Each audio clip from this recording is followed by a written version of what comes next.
তাহলে বাবা মেয়ে তো তোমাদের পছন্দ বলছো, তাহলে দেনা পাওনা কি লাগবে বলো। আমি তেমন কিছু চাই না, আমি 10 টাকা গাড়ি চাই। তো তুমি বাবা 10 টাকা গাড়ি নিবা, তা তোমার কি সম্পদ আছে? আমার তেমন কিছু নাই, আমার বাবার 10খানা গাড়ি আছে, বড় বড়।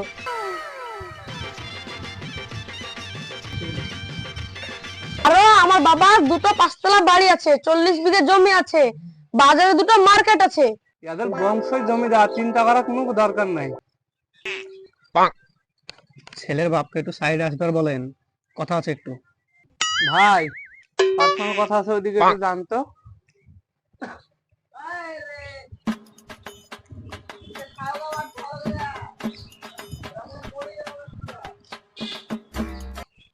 ছেলের থেকে আপনি দেখতে হ্যান্ডসাম, তা আপনার মেয়ের সঙ্গে যদি আপনার বিয়ে দিই, আপনি কি নেবেন? আপনি শুধু মেয়েরা দিবেন, আর কিচ্ছু লাগবে না, আপনার দরকার নাই। মা সানি, একটু এদিকে আয় তো।